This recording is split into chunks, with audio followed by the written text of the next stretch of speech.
Hey everybody, welcome back to another recap of The Last of Us Season 1. I am Professor Noctis. What's up? And I'm here, as always, with Evan. Hey, let's jump into this one. This is a big one. It's a big one. So we are going to be discussing episode, what is this, 8? Episode 8. Season 1 of The Last of Us. Almost there, almost to the finish line, which is great because that means that we are all the closer to Season 2 starting. So today's episode takes us to the land of cults. It does. Join us, if you will, everyone, in a journey into cult land, a world that, Wade, you're very familiar with cults and religions, and you have a lot of experience. This is kind of your wheelhouse here. It is, having both been a part of one and started one. No, I'm playing. I've studied cults, but we nicely called them folk religions when I was in school. So, okay.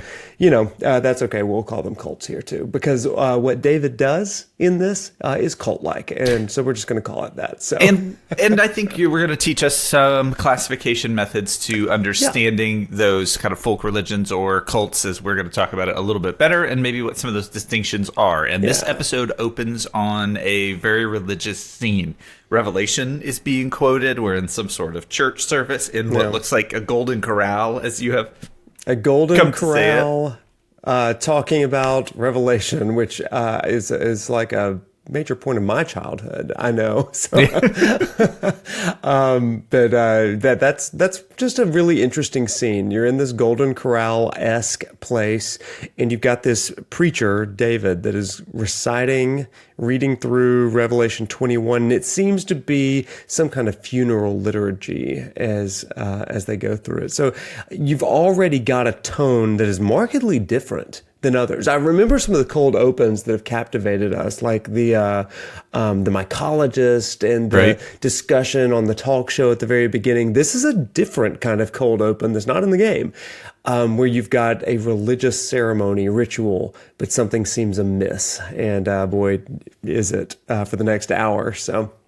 We do find out that this episode deals a lot with systems of control and mistreatment and abuse and a lot of power dynamics and what that looks like inside and outside of the apocalypse. We're going to find out how these characters have grown and changed and adapted in order to not just survive, but maybe achieve some things that they wanted previously in life, and they use religion to kind of get it. And that kind of leads us to this character, David, that we meet. And so David's giving his sermon, and as he finishes up his sermon, and we find out that there's this gasp that comes, a sob almost, that comes from this girl in the crowd, or the congregation, maybe, is the way that it's set up. It seems that that's like an eerie gasp, that people seemed like that was out of line and they're concerned about how somebody's going to react. And David, it kind of extends his benevolence here and says, it's okay, you just lost your father. And so it makes a lot more sense why she gives out this gasp and she's a little bit upset. And that kind of sets the stage for the rest of this episode. It really does. And I think that that scene not only sets up the stage, but it creates this immediate sort of power dynamic understanding for David. It's like he's giving a thumbs up here at this point, but everybody's kind of watching him for their cues. Like, was this a gasp that's accepted, or is it one that's going to be downplayed? And I say that because it happens later on as well. But the terms of engagement are set by David here, which is... it's got my spidey sense of cult detection going on. Well, and it won't be too long before we see David again, because Ellie decides to go hunting for supplies. She does. And we get this scene where Joel is still trapped in the basement, this dark, dingy basement. Very sick. He's feverish. We're thinking that he's probably infected with some sort of disease, maybe multiple ones, but he's really struggling down and out. So Ellie tries to hunt this rabbit, and she trips, and we get this scene showing her adapting, and she sees a deer, a buck, and she's like, there's no way there's no way this is real. And she shoots it and she hits it and she's pretty sure that she's got it. But as she is tracking the deer, the camera pans up and we don't see Ellie standing over her deer. We see David and James. Now, David we've met in the preaching scene earlier, but James is played by a special actor that has a connection to the game here. Tell us who James is, what that connection is, and what we find out is they are the ones who seem to have uncovered Ellie's kill here. Well, it's the voice of Joel from the game, Troy Baker himself. So really cool insertion into this, and really interesting because he has to play a very different role toward Ellie than he did in the game. Here he's very antagonistic. Yeah. And so that creates some complications, I'm sure. Well, as we meet James and David, we hear they're kind of wondering maybe where it came from, who would have hunted it, and we hear a very deep, threatening voice shout out from behind them, and it's the voice of Ellie, and she's trying to intimidate them and has them at gunpoint, and so she has power and control there. So James and David, they've got a short amount of time to figure out how to not get shot here, but they quickly realize it's not some big, scary monster, it's something even scarier. It's Ellie, who we know is what she just might be capable of in this world. Well, that's exactly right. You know, I mean, they play by the rules of the real world. The person with the deepest voice is the most menacing. Yeah. And so Ellie is fronting for this entire thing. Just she's got the gun drawn and she is like just commanding them that stop where you are. What is the phrase that she uses? Buddy boy. She keeps calling James. Or I'll put one between your eyes. Or I'll put one between your eyes. And it's like, I know you didn't see this in a movie because I don't think you've seen many, but like, where did you pick up that line?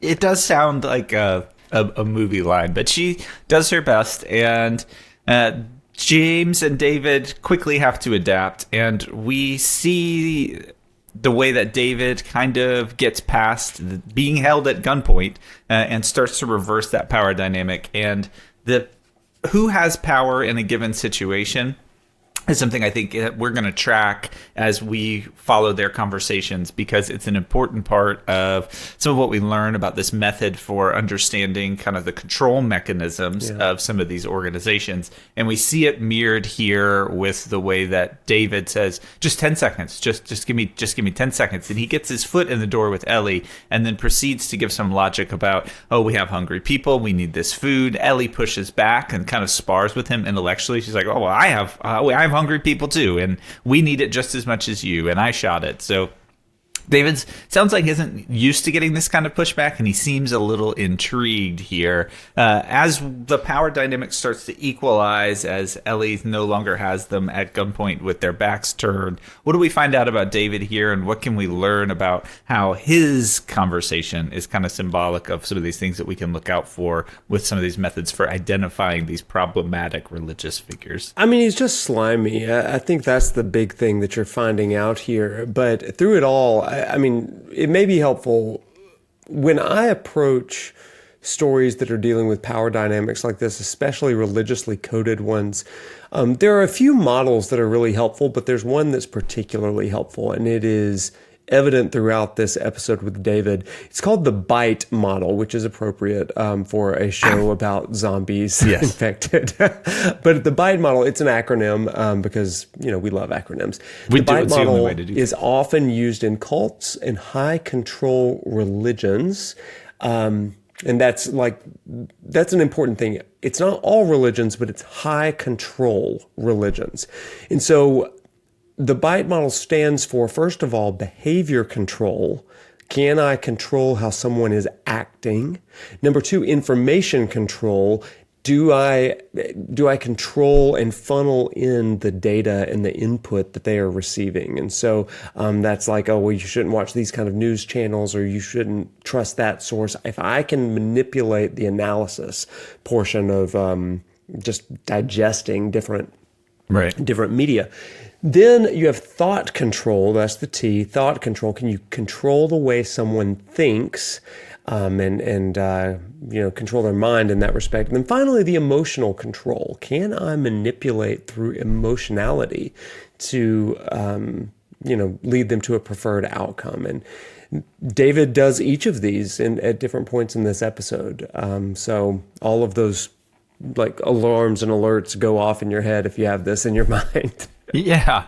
So behavioral, informational, thought, and emotional control. Yes. Behavioral, informational, thought, and emotional control. Yeah. Okay, we'll look out for those as this conversation kind of turns. So David finds a foothold, and he kind of like a fortune teller, I think you have mentioned in the past, starts trying to figure out maybe what she needs. Oh, we have food.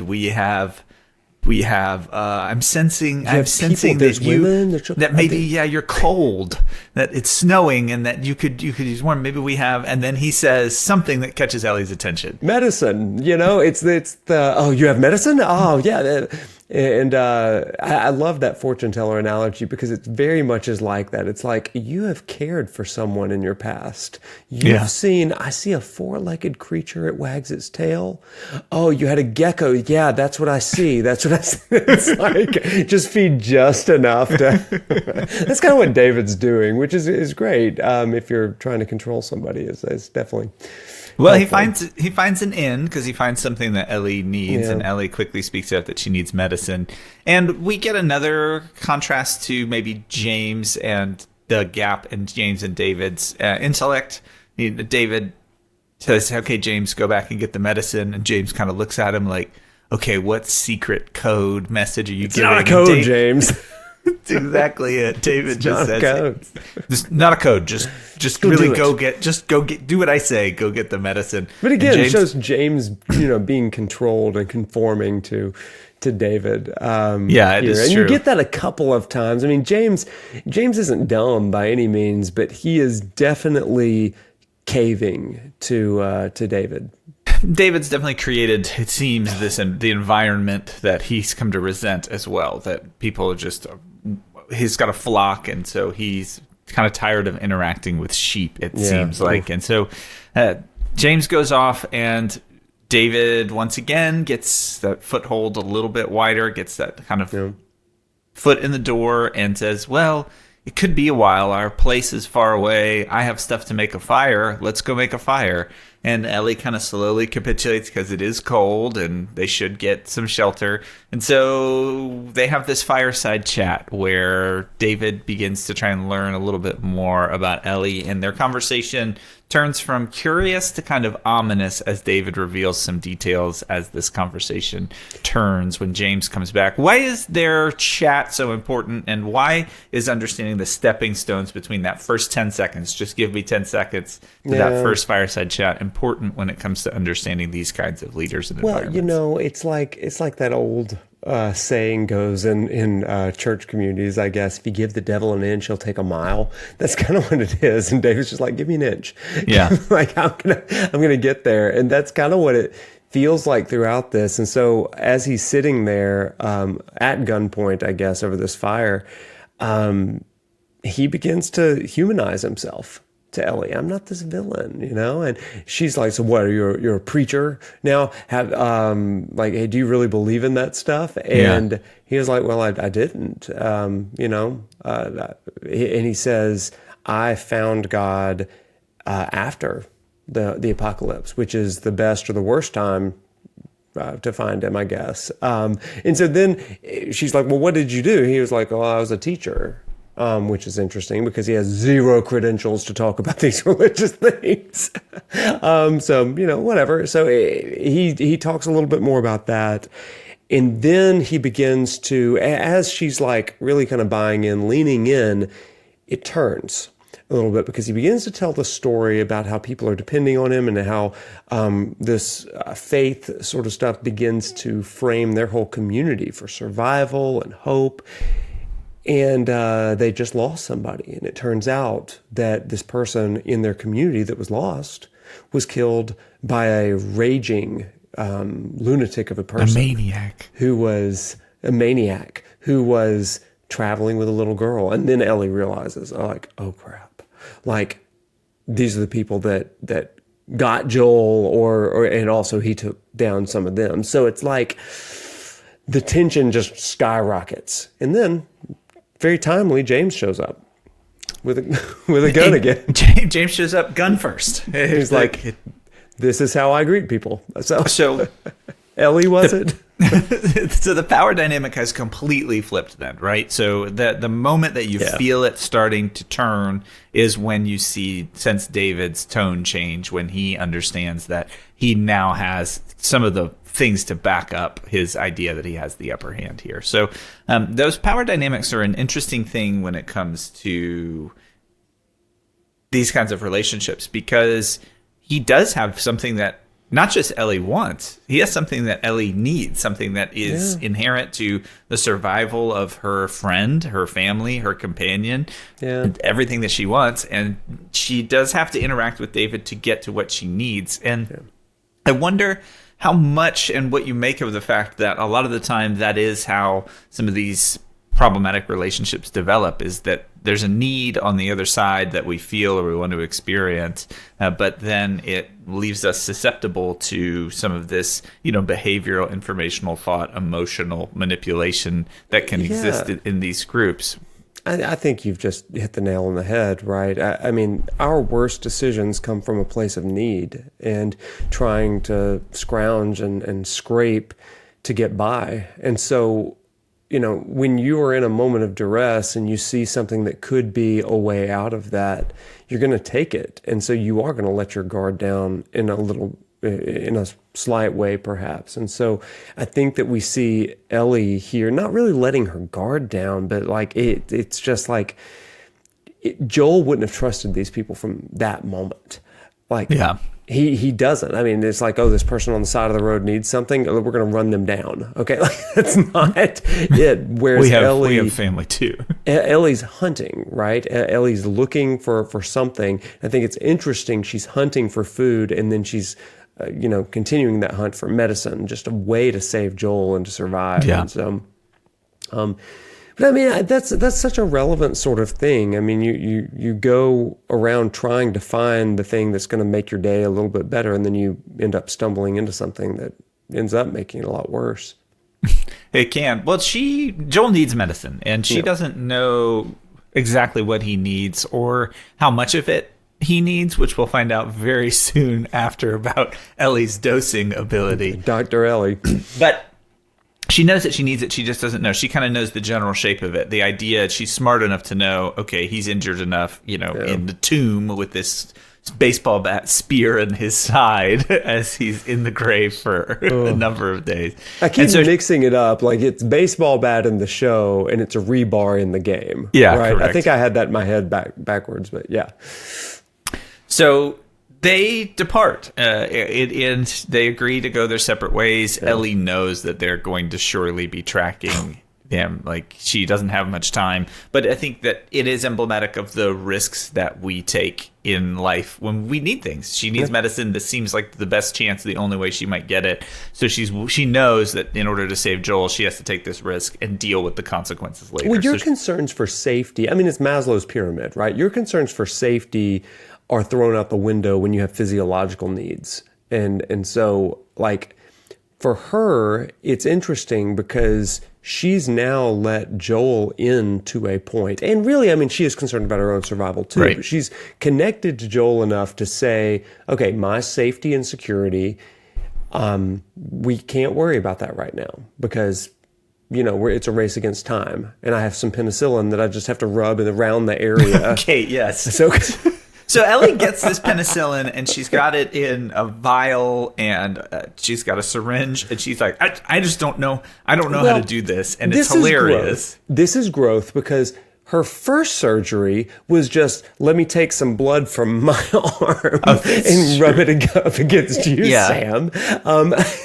So here she's like, I need tools. Let me use a syringe. Well, she just takes this syringe, just giant syringe, and Joel is like hopped up on penicillin, and she just kind of goes, and sticks it right in the middle of the wound, and she gets it in there and then just kind of coats some on the top a little bit. And it's like icing on a cake, just like here's some extra penicillin icing. It is great. So we don't Worst know cake ever. We don't know if she's going to die because of this now. We knew that he was probably going to die if she didn't do anything. So she figures it out.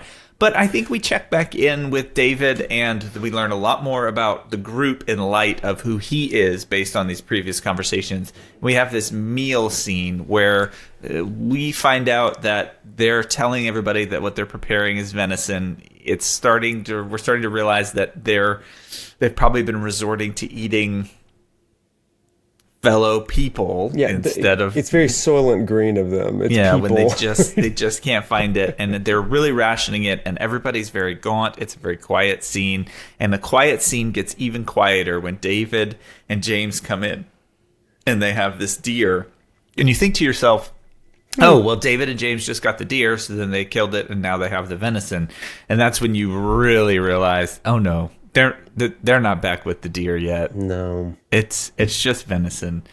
And David says, "It's a big one, huh?" And there's just not a peep. So this seems out of the ordinary even for them. And what do we learn about David and this group in this scene? Well, there's a couple of things. I have a question, though.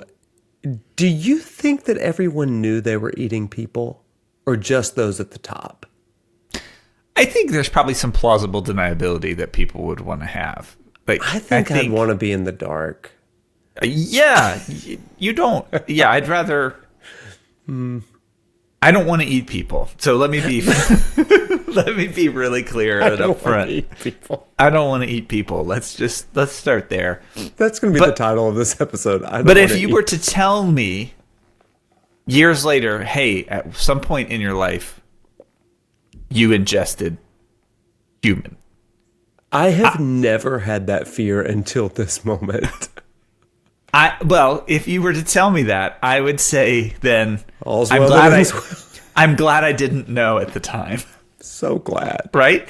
So I think it's probably something that's pretty easy to avoid in life. We talked about quicksand being dangerous, and you said you were ready for quicksand. I think I'm ready for cannibalism. I think we're going to make it. I think I can avoid it. Wow, that's good.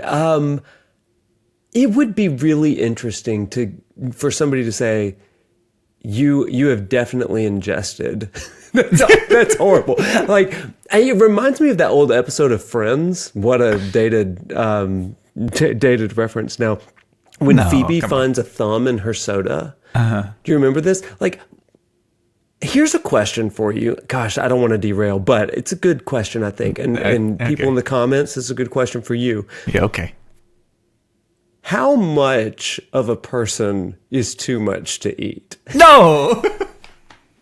Like, would you be okay with like a thumb or like a toenail clipping? It's gross, but like all of it's gross. I don't know why I winced at toenail clipping versus thumb.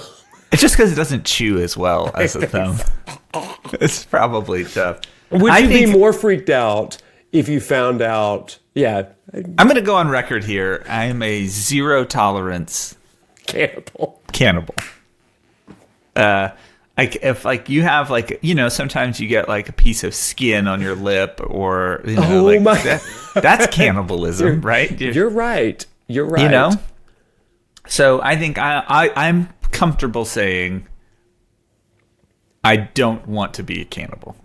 I'm comfortable saying that out loud today. Bold stance, somebody had to say it, so I'm glad you took a stand. Notice who hasn't said their stance. Well, I think it's one of those questions of like, how far would you go the hungrier you got? And I think that I would be the person that's like, no, we're not doing that. But you don't know until you're like... So you think you're a zero tolerance. I think I'm a zero tolerance. I mean, apocalyptic circumstances. I'm not saying that like I ended the person. But like if they're just there... You found it and it was already cooked. Well, I mean, I would probably cook it first. What if it was already cooked? You don't know. You didn't know in this scenario. Like, as long as it's no longer alive, the person. I don't have to say it. Like, as long as the person is no longer alive. We need an acronym for how you're supposed to have this conversation. It's BITE, behavior. Oh, it's the BITE. It's the BITE model. BITE model. Oh, no. And again, information control. I don't need to know that. Help me think differently. I don't need the emotion of it. Just control all of this. Well, that would be important to the continuation of the cult, which, if we get back to their conversation that we're back in the Golden Corral. We are. You can tell that people are upset, and James kind of prepares us for the fact that people are upset that we're not necessarily going to go after this girl and this guy. We're just going to let them go. They killed this person, this girl's father, and you're just going to let them live. And so you can tell that the sheep are angry in this kind of analogy. Do you think she hiccups because she thinks it's her dad that's in the bowl? Oh gosh, that would be terrifying. That's another layer. I've never thought of that. But it's like, you're not even going to go after the people who did this and made my dad sacrifice himself so that we could eat? That's a totally new layer. And then he hits her. Okay, so so he is out of control a little bit when people are quiet. And so he has to use his charisma and his oiliness, his sliminess, and his words to try and win back the people. And so we get to see how he goes from out of favor and sentiment to back into favor and sentiment, because it's kind of shown in his interaction with this girl, who's the one that we interacted with earlier, who's lost her father. Yeah. And she speaks out, and we see the other reaction that he gives instead of the one that he gave at the funeral scene. And it's disgusting and it's evil, but it's I think tells the story and helps us to understand better when and why and how some of these things can happen and what we can do about it. Yeah. So she kind of responds in sadness again, kind of the gasp, the hiccup, the tears, and he slaps her. And then, so again, it's almost like behavior control, like when a dog won't get down, you kind of pop it on the nose or something like that, like get down, no, you're controlling the behavior. But then he follows it up with emotional control, where he says, you lost your father, but you have a father. And it's like, I'm your father, right? And so it is wild manipulation going on here. But again, it's that whole control sort of thing. And he regains it by renegotiating the family dynamic. And he does that not just for her, but all the listeners as well. Tell us about this renegotiating the family dynamic. What does that mean? There's this inherent dynamic of like, there's mother, father, that you're used to having like parental nurturing. And so one way to manipulate folks is that you're able to deconstruct, then reconstruct their view of family to be not about their actual family and about the group or other people. What does it mean to renegotiate the family in this context? I mean, there's whole thoughts, and I don't want to get into every young boy loves their mom and all that kind of stuff, right? Okay. All right, but we won't go too deep into psychology. It's not that, but there is a realm of study. In fact, we did this on the lecture play last week, where we discussed the genogram model. And genograms are family trees with emotional connections. And so it tells you not just who you're related to, but who you liked and who you dissociated with in your family of origin. Now, what's important about that is your family of origin oftentimes informs your relationships as you grow older and you detach from that family of origin. So you may not want to be, with your mom or your dad or whatever, but you are looking for relationships that in some ways emulate that a little bit because it's familiar to you. It's why it's called family. They are familiar. And so you want friends that are similar to the siblings or the friends that you grew up with as kids, archetypal sort of things. The ways that your mom was, you may be interested in, having somebody like that in your life. Same with your dad. And so to renegotiate the family relationship is to buy into this idea that this person is in this case, a daughter without a father. Let me renegotiate that. I'm going to overlay this onto her. Now, we do that instinctually anyway, but to have someone, especially a person of authority, come in and insert themselves into that and say, this is how we can redeem that family dynamic that broke apart for you. Whew.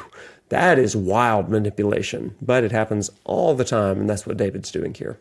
Well, and the story and David's character is kind of that focal villain in this episode is kind of David, and it's really him and Ellie that are in opposition to each other in the main narratives in the story. There's a lot of other things involved, but I think he so well illustrates telling quickly the story and methodology that we can find ourselves in when folks operate like this. Because we find out later, in order to get what he wants out of this apocalypse, that's why he found God. He turned to God because he used to get what he needed in other means, but him finding God was just finding the means to have power and authority, and he went through God to do it. And so we find as this meal scene wraps up, that everybody has their tiny bowls and they're scraping just out the stuff at the very bottom. And it pans over to David, and he has this giant, huge, heaping plate of food. And the camera's really low on the table, so that food is just, it's very clear how much more of a portion and how happy he is. And he just has this sadistic grin as the kind of camera pans up from that bowl. And that just kind of goes to illustrate physically what the difference in the dynamic is there. And there's a key question that we always want to ask when evaluating these kinds of things, and it's who stands to gain from it being this way? If this is the framework that we have, if this is the way that it is, if this is the way of the world, well, if this is the way that it is, who is it that stands to gain from it being this way when there's any kind of choice? And those are questions that we have to and should be asking all the time, because it's how we have discussion about what's fair and right and just in the way that we go through things. They don't have the opportunity. Obviously, David stands to gain from it being this way here in this scenario, but it gives us the framework for how to ask those questions, and we experience it as Ellie kind of experiences it as well. It's the old mantra, I guess, all get some, but some get all. And David is getting all here. Not only is he getting a double, triple blessing in the form of a bowl of human remains, but he's also getting everybody in the room. And so everybody is a tool for him to use. They are food for him to consume, whether he's literally eating them or not. They're all to be used. And that's such a key thing for us, because I mean, we see in David the absolute worst parts of religion. Many people turn to religion for hope and for faith and for morality and for reminding themselves that the worst things in life aren't the last things. But there are some that are doing this for a little bit more nefarious means. I think with that mentality of some get all get some, but some get all, it really reminds me of that prosperity gospel sort of thing that was really popular in like the 60s, 70s, and 80s. At least in America, but maybe internationally as well. It's the Jim Bakkers, the Tammy Faye Bakkers, and that sort of thing of like, if you give a little bit to us, it'll come back on you, tenfold or whatever. It's that promise of blessing. If you give to David, David is going to shower you with security and, order and all this kind of stuff. And so it's so much more slick than what they're doing in the show, but it really kind of casts a mirror to these power dynamics and said, oh gosh, that's kind of what it's really like. Yeah. Well, security is a feeling of desperation. Hunger is a feeling of desperation. And so you can't blame people for this, because like they're trying to cater to what they need to personally. And, you get this person that comes out there with the alleged answer, you power it up with some religious jargon, it turbocharges everything at that point. And it doesn't take much for the cracks to start to show in that facade as we cut back to Ellie, who has come back to Joel, and she essentially is like, here's the deal. People are coming for us. She puts like a giant knife on his chest, puts his hand around, and she goes, don't go back. Like a mom trying to get your kid up for school. Don't go back to sleep. You have to get up for school. And she says, great, I'm going to cause a distraction. Anybody else that comes in here, you kill them. And you're like, okay, so to go from that scene where they're eating the meal, and then it's just like, oh, you kind of jump into this next part with Ellie. She's intense, and she is not wrong, as they have found them and they've started to track them down. And Ellie distracts in the best way possible with profanities and wildly firing a gun while riding a horse as she takes off. Let it be a lesson. Like, if you need to distract, that's it. Well, she does enough to distract because we get some gruesome fights where Joel just kind of zombie-like wakes up and starts taking out people to protect himself. But we lose the horse, Callus. Yeah. R.I.P. Which they don't seem interested in eating yet, which is interesting. Seems like that would have been high on the list. And then they horse capture... isn't as good as human. I don't know. I have zero tolerance. As a non-zero tolerance, I can... I'm not a cannibal. For the record, I am not a cannibal. I'm just saying. Only one of us here but has set our stance. If there was between one of us, it would probably be me. Okay, so to save some time, Joel does some awesome Joel stuff He's the best. Fight his way out, and Ellie finds herself in a cage. And so Ellie says, "Why am I in this cage?" And she starts to realize that they have this kind of holding area, and maybe she started to figure out kind of what they've been doing. But there's this pretty sinister conversation where we want to pay attention to some of these power dynamics here, because this is where we start to realize that David views Ellie a little differently than just somebody else. Everything's always a means to an end with David, and so if it was just about survival or just about eating her, she would have been eaten already. He wants something else here, and so we get that in this kind of conversation where Ellie's literally in a cage and David is out of the cage. So David has all of the power, but then Ellie kind of does some things to subvert that power dynamic. And then when she gets it subverted, she takes advantage of the situation. He wants proximity. He wants relationship, and he wants an equal. That is the one thing that he does not have. She is interesting to him. Oh God, it's just so slimy. So anyway, she is able to use her own wit, the very wit that makes her enticing to David, to kind of lure him in, draw him in. And then when she's close enough, she's able to break his finger, to break his expletive finger, as she says. And I'm like, yes, get him, Ellie. But that's it. So, I mean, she's kind of playing the game too and renegotiating the power dynamics there. It's like, okay, well, I can also be a charlatan.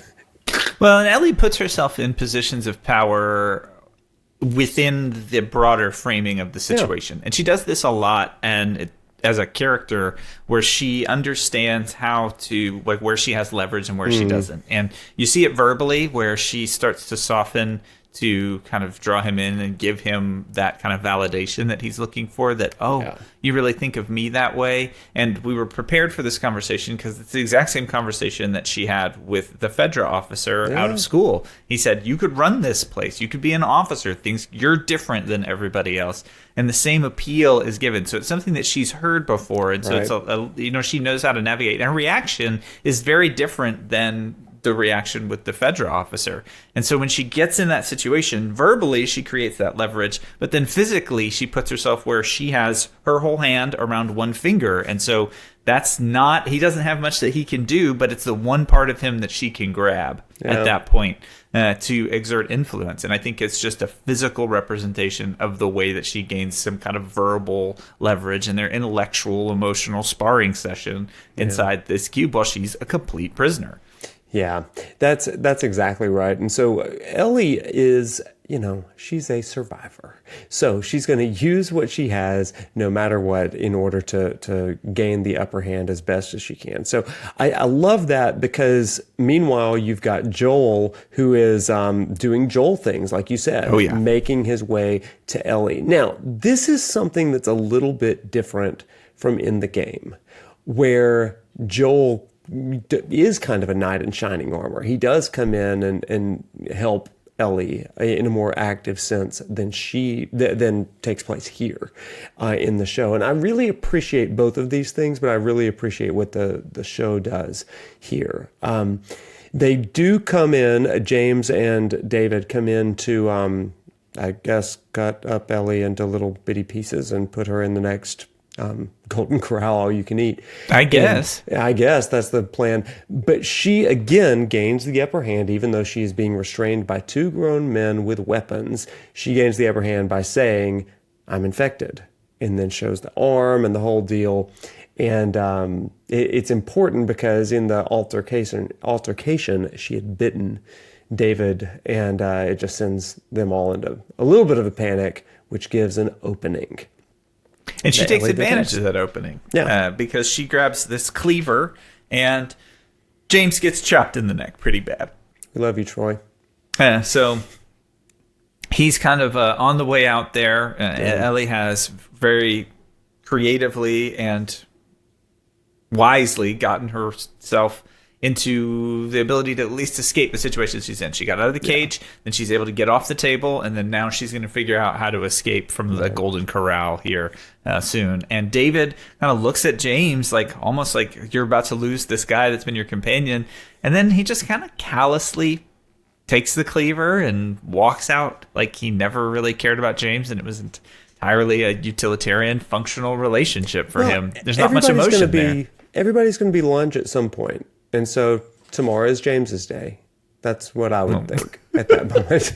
Well, this begins then a scene where it's an iconic kind of boss fight from the game where you have this lodge that we find out is kind of a resort, and that we're in this cafeteria lodge area. Right. And so fire has kind of started out of the kitchen. In this case, I think some candles or things in the corner. Yeah, I think Ellie threw something and it hit the candle. Anyway, she's burning the place down.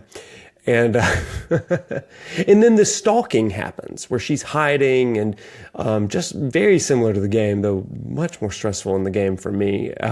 It's really in a scary game. It was like a very top scary tier in that scene. Game, The psychological horror really matched kind of the fear. You just didn't want it to happen. I mean, it's just this game is very much bad things happen to people over and over and over again. So in a game that it could be really easy to get desensitized to these things, they do a good job mixing it up to keep you engaged with the plight of the character. And this is a scene that I have heard people say it's very anxiety-inducing, and they do a good job evoking that emotion because there's a sense of desperation. It does feel like that the world is on fire, and that there's a scary person here coming after Ellie, and they have some very scary conversation in addition to kind of their physical fight as they kind of go. What about this makes this kind of the ultimate evil culmination of David's character as Ellie has to try and escape this kind of burning inferno? I mean, it's definitely the power dynamic, but it's the abuse. It's this just very, it's just gross, right? And so what does he say? She's struggling and crying out, and he said, don't you know, like, the struggle is part of the fun for me. It's the most fun for me. And like, oh my gosh, like I wanted him gone more than I wanted Kathleen gone, which says a lot if you've been listening to this recap every week. That's true. It is true. But she is able to take him down. And this is why I like this particular thing. Like, yes, it's important for those that are being, coerced into power dynamic sort of things to have rescuers from outside and to have help from outside, but it's also really important for people to stand and to fight for their own livelihood again. And this is a great moment where Ellie did not need a side character, but she was able to resist and fight. And it's very empowering, I think, for Ellie, who has always been at the mercy of those who have protected her, whether it was Riley or Maureen or now Joel. And so this is kind of an awakening that says to Ellie, I am capable. If I have to be alone, I can make it. Yeah, I think. But do you want to be? Is the other question? Yeah, the visual of Ellie stabbing David. Yeah. A lot. 18 times. Many times. Pretty brutal while the kind of old institution burns down behind her is, I think it says exactly what they are trying to say there. That change, the shifting of the power dynamic can feel very sudden, but it typically has to be exerted. It's not like people aren't just going to give up power. If they have like a structure and a system of power, then they're going to do what they can to do that. And David uses religion to manipulate that so that he can have power over others. Other situations that we find ourselves in life are going to use other methods that want to control and coerce us. But the resistance to them it's active. It's both verbal. It can sometimes be physical with proximity. And these are challenging situations that are really scary. And so as Ellie kind of leaves, she's very shaken up, covered in blood and soot and ash. And we see Joel come up from behind her, and he embraces her, but she definitely is surprised and feels like she's kind of been grabbed here, it seems. Talk about this scene where Joel kind of comes up, what he says to her, and why it's such a powerful scene. Well, she is, again, in fight and flight mode simultaneously. And when he comes up and holds her, she is, understandably combative and like, no, get off me, and thinking it's David or someone else from that camp.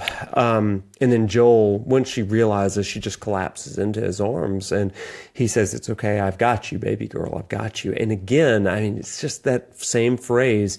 It is a renegotiation of that family of origin, right? Mm-hmm. But this one is earned, not coerced. And that makes all the difference for Ellie. And it's such a foil to what David was trying to do. Here, at the end of episode 8, moving into the finale, these two have sealed the fact that they are a new family. It may not be the one that they started out with or realized that they ever wanted, but they're clinging to one another in this family relationship, and it's beautiful in that respect. Yeah, there's a lot to look at in this episode, but I think that focus on David and on his conversations with Ellie and kind of their religious situation in that community there, understanding that bite model, right? And figuring out what it looks like, what those kind of power dynamics are, and what methods are used to do that kind of manipulation, and the lengths that we will go to maintain power, and helping us understand who stands to benefit when we have it this way. If this is the way that it is, who stands to gain from it being this way? On things that we're just deciding like that. And they do a good job doing that. I think it's a great lens to look at this one for, and I appreciate you sharing about it. Well, what do we have coming up next? It's almost time for season 2. Yeah, it's almost time. Really so we have one episode left of the recap countdown to season 2. That'll be episode 9, releasing next week. In the meantime, make sure that you check out all of our other recaps. If you need a good recap leading up to season 2, I know this has been super helpful for me. Also, you may be interested in checking out our comparison with the game. So every Tuesday night, I've been playing through scenes corresponding to the episodes of this show. So we'll be playing through this segment shortly this week, depending on whenever you are watching this. But stay tuned for all of our Last of Us content because, like I said, we are getting into a rhythm so that we can really lean into season 2, which I am so excited. Have you been watching the pre-release stuff? Like, there's been some good stuff. Flamethrower. That's all we need. Frozen, walking, infected. And what's good at dealing with a frozen, walking, infected? Flamethrower. That's all you need. All you need. So make sure you like and subscribe, hit the bell so you know that whenever we upload a new video. And until next time, my friends, when you are lost in the darkness. Flamethrower. That's all you need. Bye. Look for the light. Bye.